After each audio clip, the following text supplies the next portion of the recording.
Subscribe to our YouTube channel and press the bell icon so that you never miss any video lesson from RAU'S IAS Study Circle. Welcome to the Daily News Simplified, an analysis of the newspaper from UPSC perspective. Today we will discuss the daily edition of the newspaper dated 13th July 2022. And the articles that we will discuss today are displayed on your screen. So let us start the discussion. Dear students, we have a very important announcement for you. If you are looking for guidance for optional program, RAU'S IAS Bangalore Center is conducting its optional counseling on 24th of July. This will basically be talking about 4 optional subjects: geography, public administration, history and sociology. So please note the time, and there is a link in the description which you can utilize for the purpose of registering for these sessions. Now, as far as these sessions are concerned, optional orientation for geography will be taken by Indrajit sir, and this will be conducted on Sunday, 24th of July, 10 a.m. Now, these optional orientations are live online and you can attend these sessions online. Next is public administration. This will be taken by Anubhav Sharma sir, and the sessions timing are Sunday, 24th of July, 12:30 p.m. onwards. Next is history, which will be taught by Parampreet sir. The optional orientation will be taken on Sunday, 24th of July from 3 p.m. onwards. And sociology will be taught by Mr. Vikram Kaushal, again on Sunday, 24th of July from 5:30 p.m. onwards. So if you are someone who is looking forward for optional orientation in these subjects, these sessions are must attend for you. Do not miss them. Enroll for these sessions through the link in the description. This article on page number 6 is related to the urban local bodies, or which are also called as the municipal bodies generally. Now, these urban local bodies were provided constitutional status via the 74th Constitutional Amendment Act. Similarly, there are Panchayati Raj institutions which were provided the constitutional status via the 73rd Constitutional Amendment Act. And both these 73rd and 74th Amendment Acts started an era of grassroots democratic politics. In this line, a study was conducted by the Indian Institute of Human Settlements, and this study has found various issues associated with the finances of the urban local bodies which are hampering crucial urban development. And that is why we need to understand the various aspects or the issues that are being faced by these urban bodies in terms of raising revenue. But before that, we also need to be aware of various constitutional provisions related to the urban local bodies. In this line, there are certain provisions that are compulsory and have been provided in the Constitution. And similarly, in the Constitution, various provisions related to the urban local bodies have been left to be decided by the state legislature, and these are known as the voluntary provisions. So we should be aware of both these types of provisions, and we can expect a question based on them from the prelims examination perspective. Then the second perspective that we are going to look at in this particular discussion is related to various issues that are faced by the urban local bodies. And after that, we are going to look at the key issues highlighted in this article which are related to the finances of the urban local bodies. If you look at the previous year question papers, regularly questions have been asked regarding the performance or the issues that are faced by these local bodies. So the question that was asked in 2018 was about assessing the importance of panchayat system in India as a part of local government. And in this question, we were required to analyze the issues related to financing of these Panchayati Raj institutions at the local body level. If you look at the 2017 question, it read, the local self-government system in India has not proved to be an effective instrument of governance. Critically examine the statement and give your views to improve the situation. That is, we had to identify the issues in the local self-government, the issues in its functioning, and the measures for improvement. Further, if you look at the question that was asked in 2015, it reads, in the absence of a well-educated and organized local level government system, the panchayats and the samitis have remained mainly political institutions and not effective instruments of governance. Critically discuss. So all these 3 questions that have been asked in the previous years highlight that Panchayati Raj institutions and urban local bodies are important for us from the exam perspective. And an analysis of all these is really important for us from the mains examination perspective. Now, if you look at the urban local bodies and the constitutional provisions related to these urban local bodies, the 74th Constitutional Amendment Act provided for the formulation of urban local bodies in India. And this Constitutional Amendment Act, which was brought about in 1992, added Part 9A to the Indian Constitution. So this aspect can be a very important aspect for us from the prelims examination perspective, because it is in the nature of a factual information that Part 9A provided for urban local bodies. Then if you look at the articles related to the urban local bodies, these range from Article 243P to Article 243ZZ. The 74th Constitutional Amendment Act added 12th schedule to the Indian Constitution, and this schedule contains 18 functional items of the municipalities, that is the functions that can be devolved to these urban local bodies. And the article that is related to the functions and the 12th schedule is Article 243W. So this again is an important information for us from the prelims examination perspective. Now, important change that was brought about by this Constitutional Amendment Act was that the urban local bodies became constitutional bodies, and in this regard, the state governments were now under constitutional obligation to adopt the new system of municipalities in accordance with the provisions of the Constitutional Amendment Act. That is, for an all India level, a structure was provided for by the constitutional provisions, and all the state governments were constitutionally obliged to create these urban local bodies based on the provisions that have been provided in the 74th Constitutional Amendment Act. In this background, related to the urban local bodies are various provisions related to the composition of the urban local bodies, the tenure, the functions, finances of these urban local bodies, and these exactly are the issues that are also faced by these urban local bodies. So let us first look at the preliminary examination related information related to all these aspects of the urban local bodies. Now, in all the provisions related to either the Panchayati Raj institutions or related to the urban local bodies, you always need to understand which all provisions that are provided by the Constitution are of compulsory nature or which all provisions are of voluntary nature. In this regard, with regards to the composition related to this, if you look at the compulsory provisions, the Constitutional Amendment Act of 1992, that is the 74th Amendment Act, provides that all the members of the municipality shall be elected directly by the people of the municipal area. So this is in the nature of a compulsory provision that has been provided. That is, all the members of the municipality shall be elected directly by the people of the municipal area. However, there are certain voluntary provisions also related to the composition of the urban local bodies. What are these? So first is that the state legislature may provide the manner of the election of the chairperson of a municipality. That is, the state legislature will decide if the chairperson of the municipality will be elected directly or will be elected indirectly by the members of the municipality. So this provision or this authority has been provided to or has been left with the state legislature to decide upon. That is, it has not been provided in the constitution directly. So this becomes an important thing, that this is not a compulsory provision. That is, the manner of election has been provided in the hands of state legislature, and they will decide how the chairperson of a municipality will be elected. Then besides the provisions related to the election of the chairperson, the state legislature has also been provided certain rights regarding the representation of other people in the municipal bodies. That is, the state legislature may provide for representation of persons having special knowledge and experience in municipal administration without the right to vote in the meetings of the municipality. That is, it is not compulsory on the state legislature to provide representation to these people, but if they think it is important, they can provide these people with representation, however, without right to vote.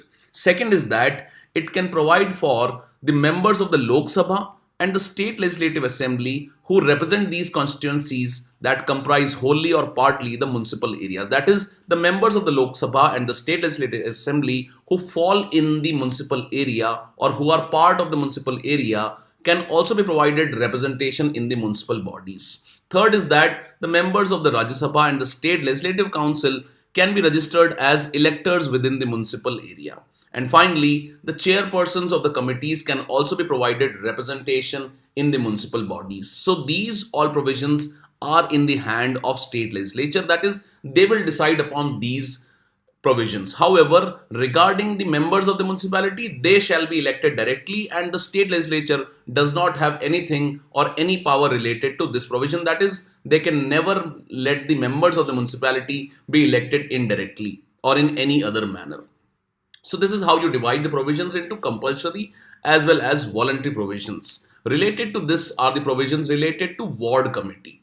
Now, regarding the wards committee, the compulsory provision that has been provided for in the constitution is that there shall be constituted a wards committee, and this will consist of one or more wards within the territorial area of a municipality having population of 3 lakh or more. So this is the criteria that has been used for the creation of wards committee. In case the population is more than 3 lakhs, in that case a wards committee will have to be created, which will consist of one or more wards within the territorial area of the municipality. So this is a compulsory provision that has been provided for in the constitution.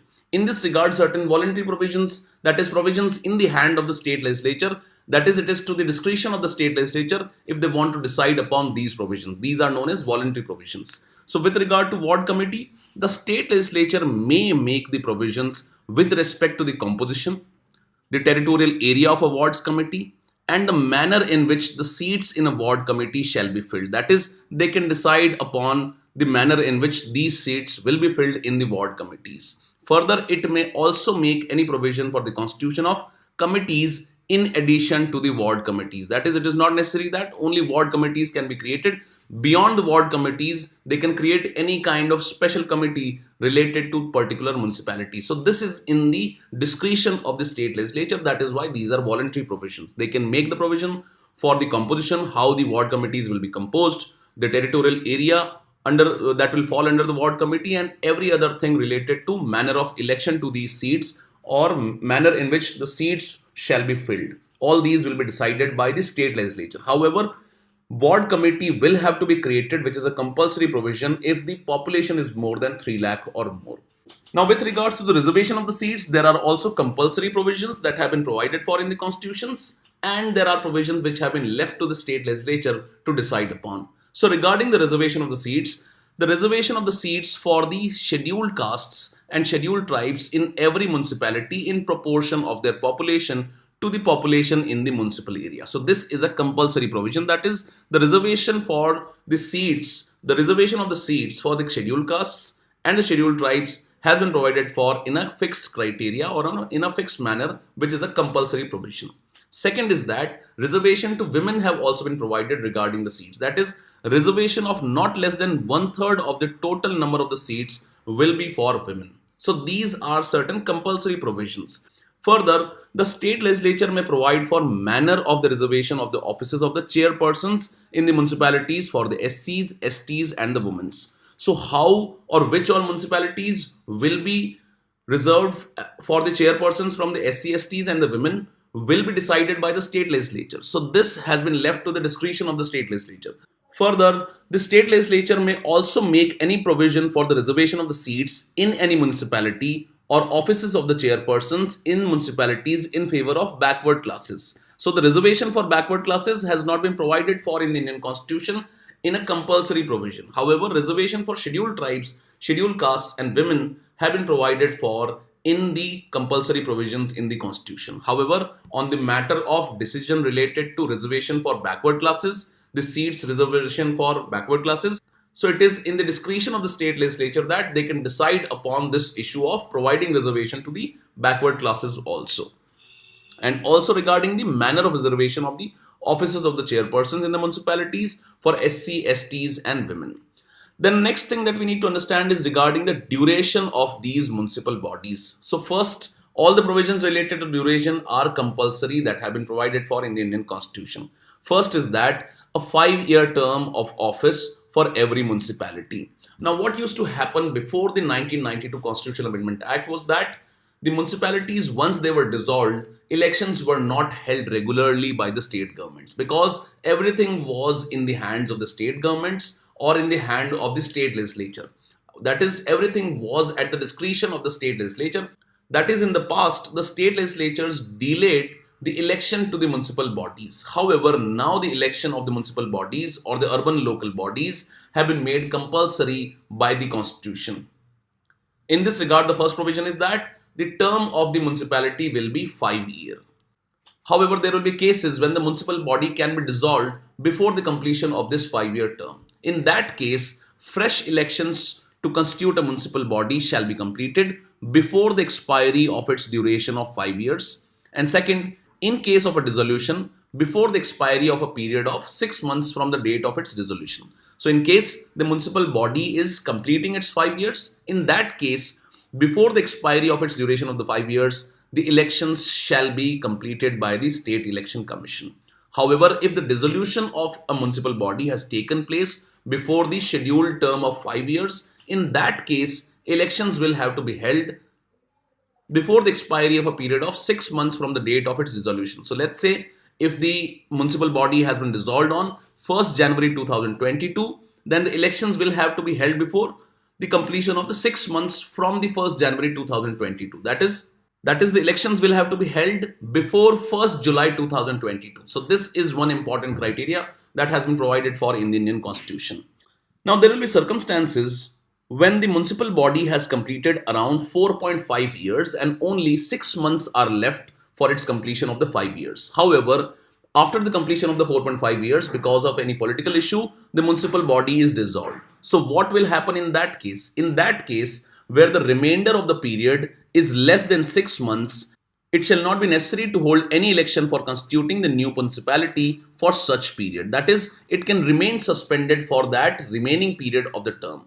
So in case a municipal body has completed 4.5 years and only 6 months are left, for its completion, and during this period of 6 months, if the municipal body is dissolved, in that case, it is not necessary to hold new elections for these remaining 6 months. So that is also one important provision that we need to be aware of.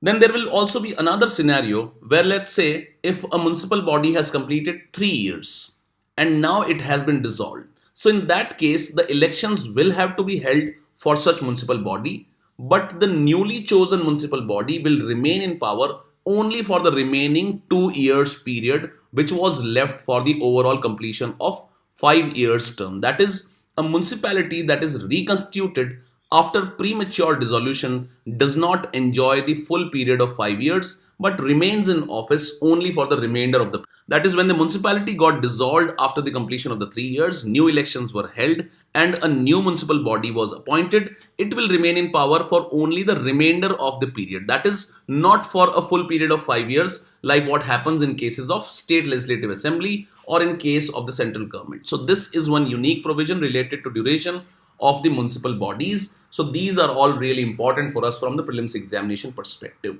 And all these provisions related to the duration are compulsory in nature. Then there are provisions related to powers and functions, finances, as well as related to district planning committees. In this regard, one of the flaw that has been left by the Constitution of India is that the powers and the functions which should have been devolved to the municipal bodies and the Panchayati Raj institutions has been provided for in the hands of the state legislature. That is, no compulsory powers or functions have been provided for in the Indian Constitution. And that is why this has been the case that the state legislatures have been reluctant to devolve the powers and the functions to these local bodies. So this is one of the issues also that is being faced by the urban local bodies as well as Panchayati Raj institutions. So in this regard, regarding the powers and the functions, the voluntary provision is that the state legislatures may endow the municipalities with such powers and authority as may be necessary to enable them to function as institutions of self-government.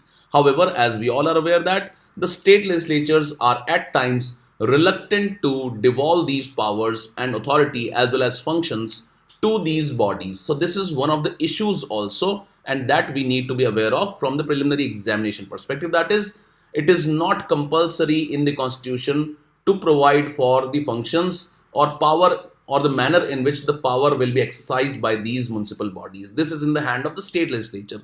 The compulsory provision is related to duration and the composition. Another issue related to municipal bodies is related to the finances. In case of finances also, no compulsory provision has been provided for in the Indian Constitution.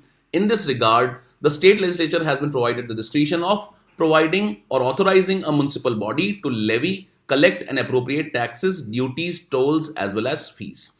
So if you compare the taxation system and the powers that have been provided to the central government and the state governments, all these provisions have been incorporated in the central government. So the taxation and the distribution of the taxation has been provided in the Constitution itself. That is, the state government has certain taxes under its control, while the central government has certain taxes under its control. But that is not the case in case of municipal bodies, because the state legislatures will decide upon which taxation powers are to be provided to the municipal bodies. That is, the state legislature may authorize a municipality to levy, collect and appropriate taxes, duties, tolls and fees. Further, the state legislature may assign to municipality taxes, duties, tolls and fees levied and collected by the state government. Third, provide for making grant in aid to the municipal bodies from the consolidated fund of the state and provide for constitution of funds for crediting all the monies of the municipality. And because the finances are largely under the control of the state legislatures, the urban local bodies are always starving of finances. This you will look in the later part of the discussion, that finances are also one of the issues and the challenges that is faced by the urban local bodies. Then another important provision in the Indian Constitution related to the urban local bodies is related to District Planning Committee. In this, there are certain compulsory provisions, while there are certain voluntary provisions or the provisions that have been left in the hands of the state legislature. So regarding the compulsory provision, it is that every state shall constitute at the district level a district planning committee to consolidate the plans that are prepared by panchayats and the municipalities in the district to prepare a draft development plan for the district as a whole. So in a particular district, we all are aware that there will be panchayati raj institutions as well as municipal bodies. So in this case, this district planning committee, so in such cases, the district planning committees shall be constituted at the district level, which will play an important role for the finalization of the district development plan. And this will be made through, or this will be ensured through the participation of both the panchayats as well as the municipalities under this district planning committee. In this regard, certain provisions have been left in the hand of the state legislature regarding the composition of these district planning committees. That is, the provision related to the constitution or creation of the district planning committee is a compulsory provision. However, the manner in which it will be constituted has been left in the hand of the state legislature.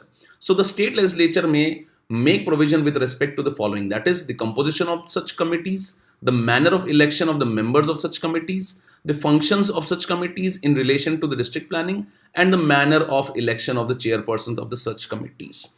However, there is one compulsory provision that has been provided for in the constitution, that is, 4/5 of the members of this district planning committee should be elected by the elected members of the district panchayat and the municipalities in the district from amongst themselves. So this is a very important aspect that you need to be aware of. Also, the chairperson of such committee shall forward the developmental plan to the state government. So this is also a compulsory provision. But this important provision, that is 4/5 of the members of the district planning committee should be elected by the elected members of the district panchayat and the municipalities in the district. Now comparing this with the metropolitan planning committee that has been provided for in the metropolitan areas. So in that case also, certain provisions are similar to the district planning committee. However, let us look at what is the minor difference. So in case of metropolitan planning committee, every metropolitan area shall have metropolitan planning committee to prepare a draft developmental plan. That is, this is a compulsory provision. That is, every metropolitan area needs to have a metropolitan planning committee. However, regarding the provisions related to the composition, the manner of election of the members, etc., this has been left in the hand of the state legislatures. That is, the state legislature may make provision with respect to composition of such committees, manner of election of the members of such committees, representation in such committees of the central government, state government and other organizations, functions of such committees in relation to planning and coordination for the metropolitan area, and the manner of election of the chairpersons of such committees. In this case also, certain provisions have been provided for compulsorily in the constitution. That is, 2/3 of the members of the Metropolitan Planning Committee or the MPC should be elected by the elected members of the municipalities and the chairpersons of the panchayats in the metropolitan area from amongst themselves. That is, this number is 2/3 in case of Metropolitan Planning Committee, which was 4/5 in case of District Planning Committee. So this again is a very important provision. Similar to the district planning committees, the chairpersons of the committee shall forward the development plan of the state government.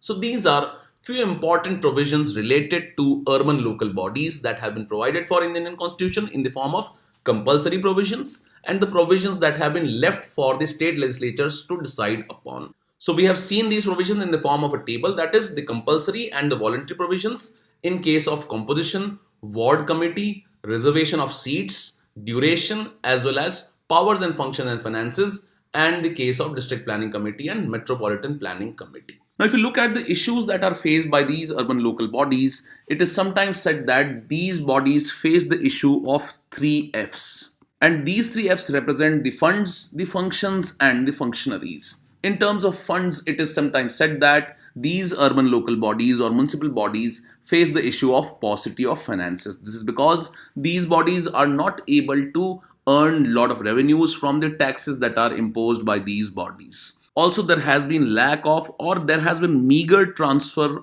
of funds from the State Finance Commission as well as the central government. And also, they have not been able to generate revenue from the local taxation. So this is what is leading to paucity of finances for these local bodies, which represents the first F, that is the paucity of funds.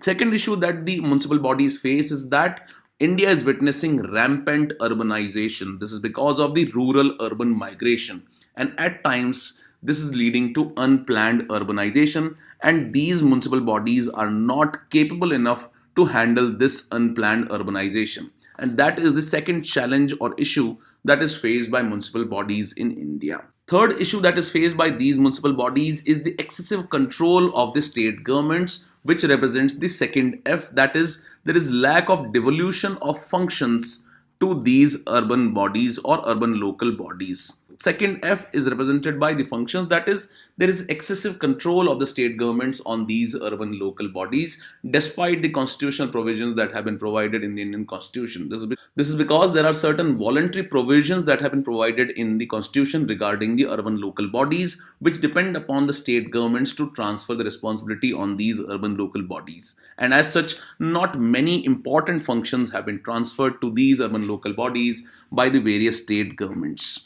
Further, these local bodies are at times dominated by bureaucrats and not by the people, as was envisioned in the 73rd and the 74th Constitutional Amendment Act while creating the Panchayati Raj institutions as well as the urban local bodies. Now, the main idea of creating this third tier of government was to increase the participation of the people at the grassroots level.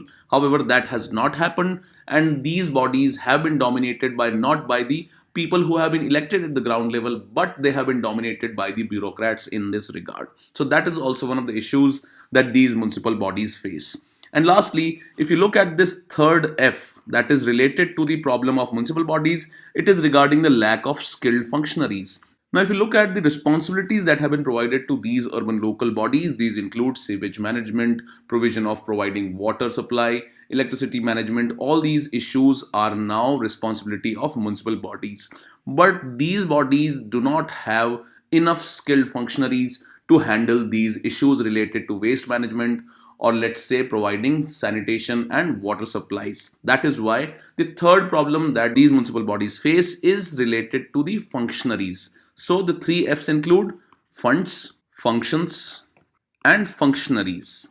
And last but not the least, the main objective of increasing the people's participation has not been seen in the functioning of these urban local bodies. So these are some of the common issues that are faced by various municipal bodies in India or the urban local bodies in India. In this regard, the RBI has recommended that functional autonomy should be provided to these civic bodies, and their governance structure should also be strengthened.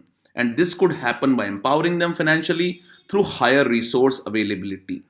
And in this regard, the second ARC has also recommended that there should be a clear-cut demarcation of functions of each tier of the government. And that is how, if you provide increased funds, improve or devolve the functions to the appropriate level at the urban local body level, and also if there is provision and improvement in the skilled functionaries at the urban local body level, the urbanization process can be streamlined and the various problems that are faced by these local bodies can be solved and they can be made more people friendly. And that is how the goal of the grassroots democracy can be achieved if these three issues of the urban local bodies are solved in the first place. Now, after looking at the various issues associated with the functioning of the urban local bodies and also various provisions related to the urban local bodies, let us look at what are the highlights of the study that has been conducted by Indian Institute of Human Settlement and what it has found related to the situation of finances of the urban local bodies. And this can be a very important aspect for us from mains examination perspective. In this line, the first observation of the Indian Institute of human settlements is that the urban local bodies' own source of revenue were less than half of their total revenue. Now, what is meant by this term own source of revenue? Now, if you look at the sources of revenue for the urban local bodies, these include their own resources like the taxes, fees, fines, and charges.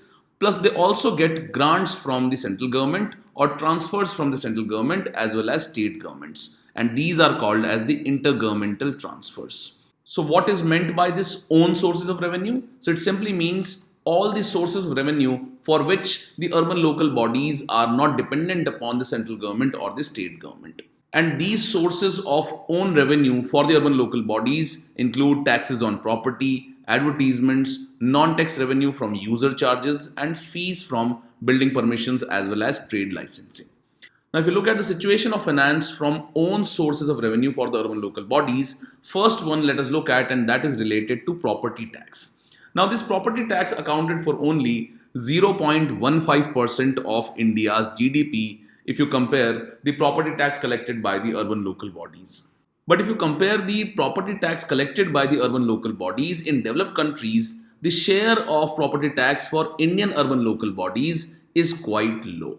In this line, it has been highlighted that the contribution from property tax for Indian urban local bodies is lower than developing and the developed countries, whose share of property tax to their GDP stands at around 0.6% to 1%, which clearly highlights that the property tax revenue as a source for the funding of the urban local bodies is higher in some of the developing countries as well as in the developed countries, and this share is quite low. Further, this study has highlighted that the cities which have higher share of their own sources of revenue are more financially self-sustaining because they are not much dependent on financial transfers from the state governments as well as the central governments. Further, we are aware that during the COVID-19 pandemic, the municipal bodies had the immense responsibility of handling the health-related issues in the urban areas. However, they were having financial difficulties because of lack of enough transfers from the central government to these urban local bodies. In this line, this study has highlighted that the urban local bodies' own revenue was just 47% of their total revenue.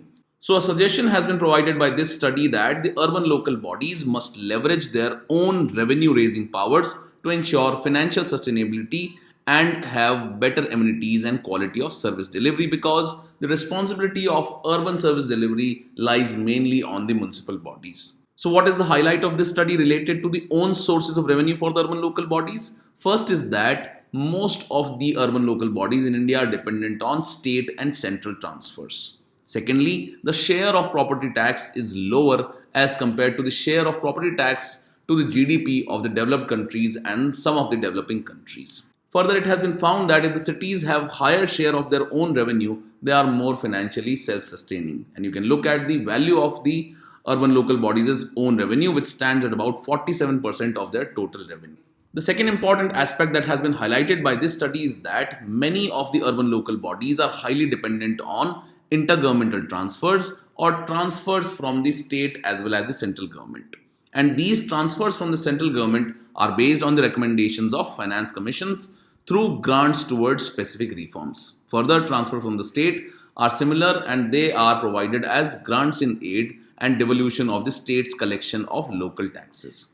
Now, in this line, it has been highlighted that most of the urban local bodies are highly dependent on external grants. And in the period 2012 to 13 to 2016-17, the intergovernmental transfers accounted for about 40% of the urban local bodies' total revenue, which means that they could not raise enough revenue from their own sources and they were dependent on transfers from the state and the central government. However, it is crucial that these bodies are able to raise revenue from their own sources. So the concern here with the dependency of the urban local bodies on transfers from the state and the central governments is that the scale of such intergovernmental transfers in India is around 0.5% of the GDP. However, this is far lower than the international average of 2% to 5% of GDP. And accordingly, this study has highlighted that the revenue that is assigned to the urban local bodies from the state governments needs to be increased along with allocating a share of the state and the center's GST proceeds to the urban local bodies. Further, the study has found that there is difference in the tax revenue that is collected by the larger cities as compared to the smaller cities. and the smaller cities are not very efficient, or they have not been capable to raise enough revenue from the way of taxes. In this line, this study highlights that the tax revenue is the largest revenue source for larger cities like Delhi, Mumbai, Chennai, etc., while the smaller cities are more dependent on grants. Further, another important aspect of the functioning of the urban local bodies is operations and maintenance of various services. Now, these services can be related to water supply, solid waste management, transportation, wastewater management, etc. In this line, this study highlights that there has been increase in such kind of expenses for the urban local bodies. So the expenditure related to operations and maintenance of various services has increased from about 30% in 2012 to about 35% in 2016 and 17. However, this increase in the expenses is very inadequate to fulfill or provide high quality services.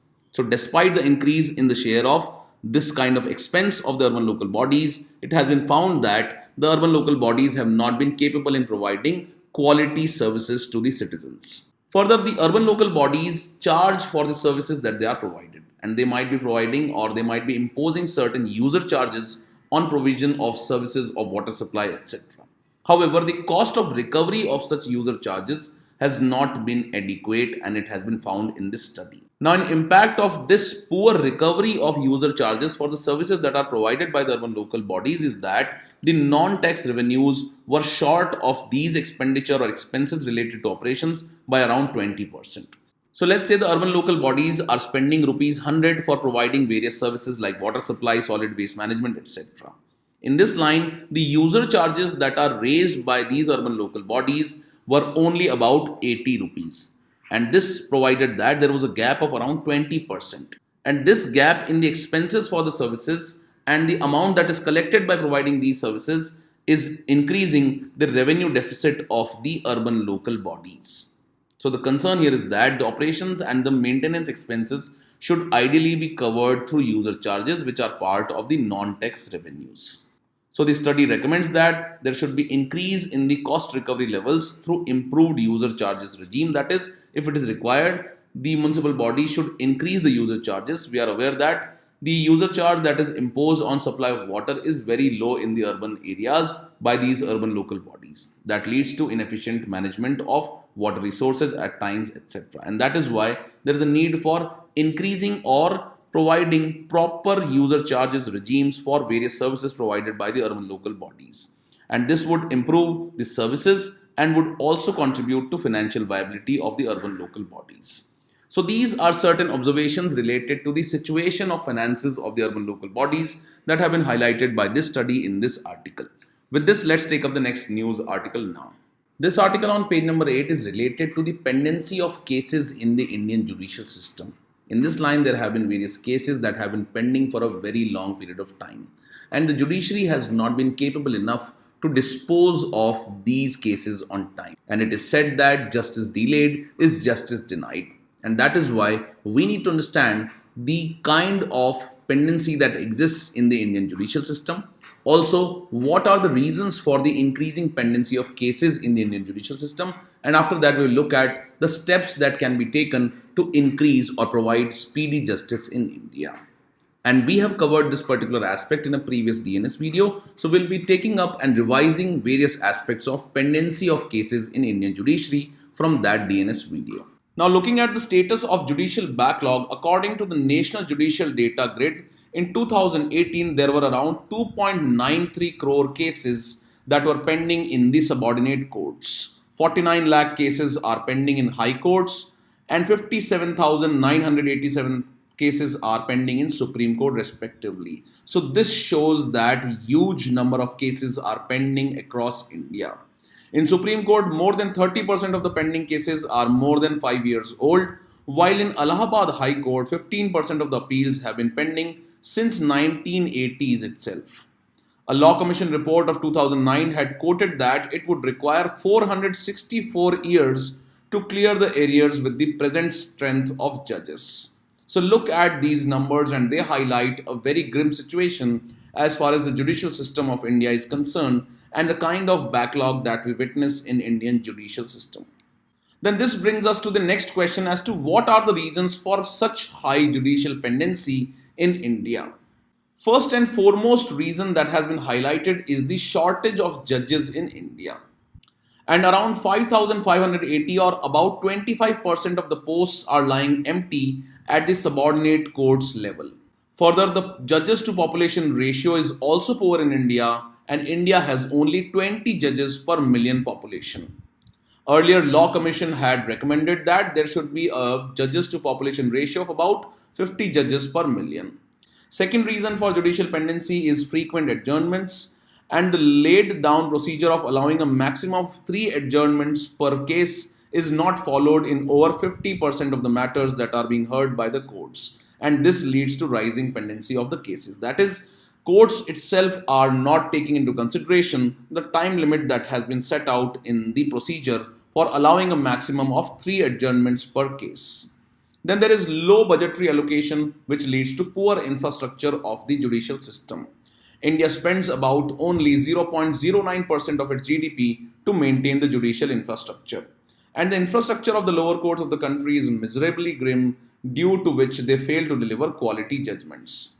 A 2016 report published by Supreme Court showed that existing infrastructure could accommodate only 15,540 judicial officers against the All India sanctioned strength of 21,000 judicial officers. So this shows that the allocation of GDP is also poor regarding the judicial infrastructure in India.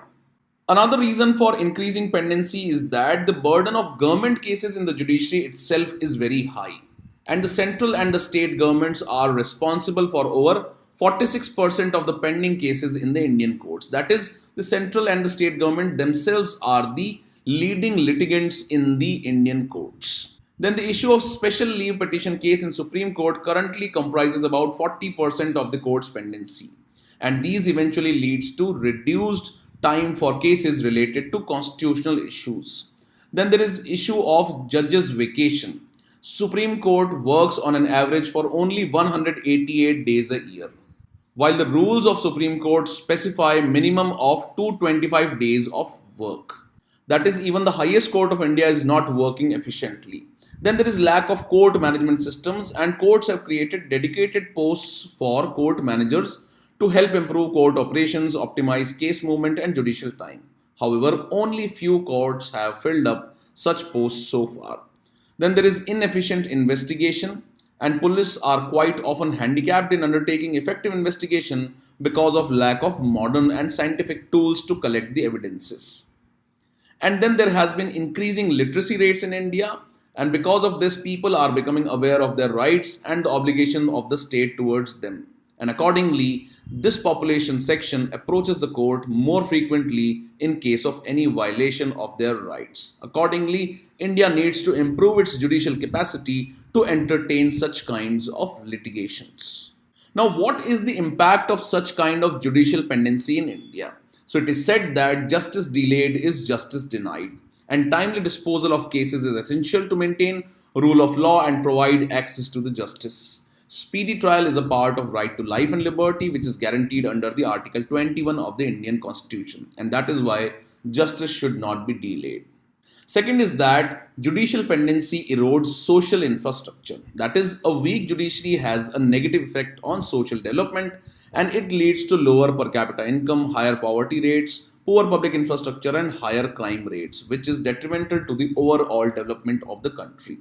Then there is issue of overcrowding of the prisons, and already the prison infrastructure is very deficient in India. And the overcrowding of prisons also results in violation of the human rights of the prisoners.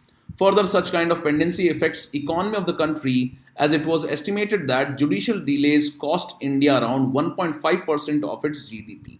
And according to the Economic Survey of 2017 and 18, pendency hampers dispute resolution, contract enforcement, it discourages investments, it stalls projects, and hampers tax collection and escalates legal costs. And this leads to increasing cost of doing business and is also detrimental to the ease of doing business, which India is increasingly trying to achieve. Now, what are the steps that are required to reduce pendency in India? First and foremost is the improvement in infrastructure for quality justice. And accordingly, a parliamentary standing committee has said that the state should provide suitable land for construction of court buildings, etc., and it should undertake vertical construction in the light of shortage of land. Timeline should be set out for computerization of all the courts, and necessary steps should be taken towards setting up of e-courts in India. Then also the courts or the system should address the issue of vacancies in the courts. And Supreme Court and High Court should appoint efficient and experienced judges as ad hoc judges in accordance with the Constitution of India to deal with the matter of pendency. Then proposal has also been forwarded for all India judicial services, which would benefit the subordinate judiciary by increasing the quality of judges and will also help in reducing the pendency. Also, it has been recommended that there should be increase in the number of working days of the court. And average annual working days for subordinate courts is 244, 190 for Supreme Court and 232 for High Court. An increase in number of working days could improve productivity significantly. Then it has also been recommended that there is a need for definite time frame to dispose the cases by setting up annual targets and action plans for the subordinate judiciary and the high courts. And the judicial officers could be issued a strict code of conduct to ensure that the duties are adequately performed by the officials. Further, there is a need for better court management system and reliable data collection. For this, categorization of the cases on the basis of urgency and priority along with bunching of the cases should be done. Economic Survey of 2018 and 19 has suggested formation of Indian courts and tribunal services to provide administrative support functions needed by the judiciary and identify the process inefficiencies and advise the judiciary on legal reforms. There is also a need for use of information technology solutions, and there should be use of technology for tackling and monitoring cases and also in providing relevant information to make the justice litigant friendly. Further, there is a need for improving the alternate dispute resolution, and in this regard, it has been said that the Legal Services Authority should undertake pre-litigation mediation so that the inflow of cases into courts can be regulated. That is, even before the case is filed in the courts, there should be a provision of mediation so that the cases are finalized even before they enter the courts. Then the Lok Adalat should be organized regularly for settling civil and family matters. Further, Gram Nyayalayas can play an effective role in managing small claim disputes from rural areas. And finally, it has been recommended that the village legal care and support center can also be established by high courts to work at grassroots level to make the state litigation friendly. So these are some of the issues related to the pendency in the Indian judicial system and also the delay in the justice. So these are some of the reasons, impacts, and these are some of the suggestions. And all the points that we have discussed here were pretty simple and straightforward, and they should be learned and can be used in writing answers related to delay in the justice system of India. This article on page number 13 is related to the James Webb Telescope of NASA. In this line, let us learn a few important facts and aspects related to James Webb Telescope which can be important for us from the prelims examination perspective. Now in this line, already a Hubble telescope was functional, and that was aimed at observing the universe and understanding the origin of the universe as well as our solar system. However, the James Webb is considered to be more effective and will increase the range of observation of the galaxies in the universe and also will help us in understanding the origin of the universe and also of our solar system.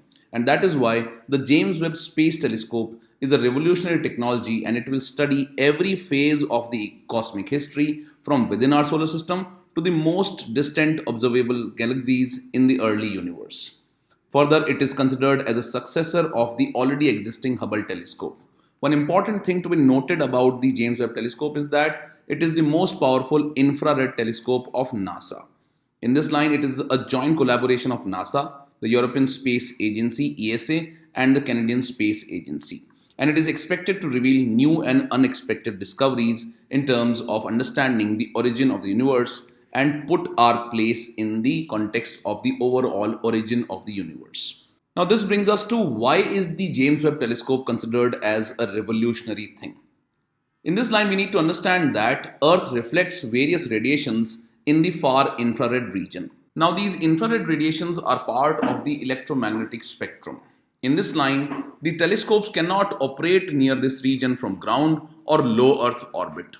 And also, the technology to make telescopes see the universe in this region is very sophisticated. And that is why the James Webb Telescope, which can operate in the infrared region, is a revolutionary thing that has happened. Now, if you compare it with the Hubble telescope, it used to be the most powerful telescope which was operational till date, and it was positioned in the low Earth orbit. And as it was positioned in the low Earth orbit, it couldn't operate in the infrared region of the electromagnetic spectrum. However, as compared to the Hubble telescope, the James Webb telescope, on the other hand, will operate in the far infrared region and will be positioned in the Lagrange 2 position, which is also an important thing regarding the location of James Webb telescope. We will learn about it in the later part. And that is why, because of such kind of ability of the James Webb telescope, it will be able to help us in understanding the already known universe with higher sensitivity, and will also help us in exploring the part of the universe which was till now not explored by the way of existing telescopes like the Hubble telescope.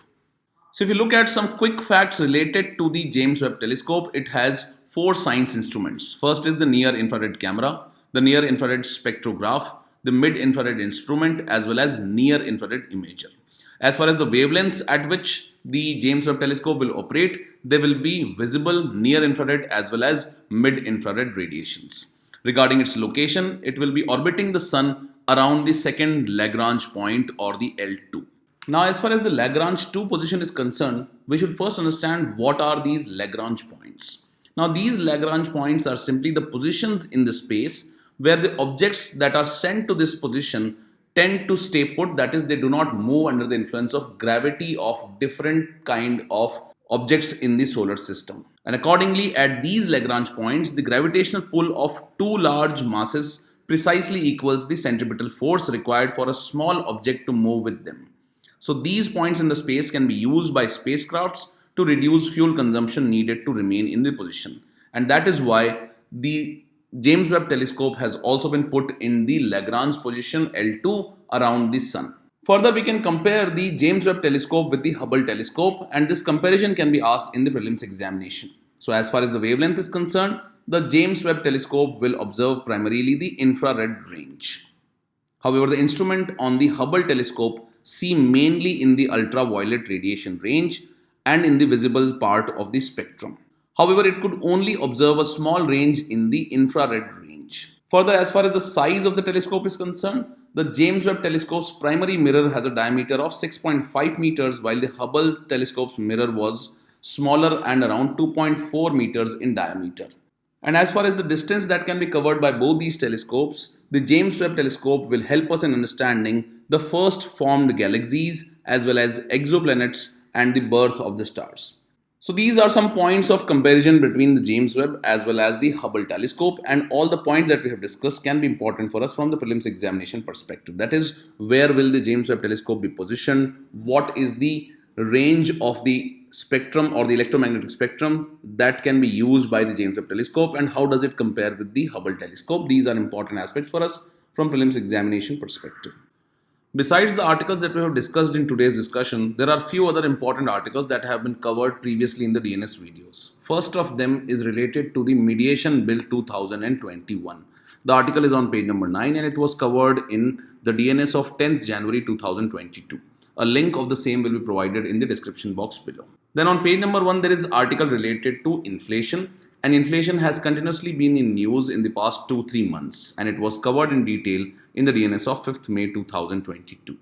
Then in this lead editorial on page number 6, it is related to the article 142, which provides extraordinary powers to the Supreme Court of India to do justice.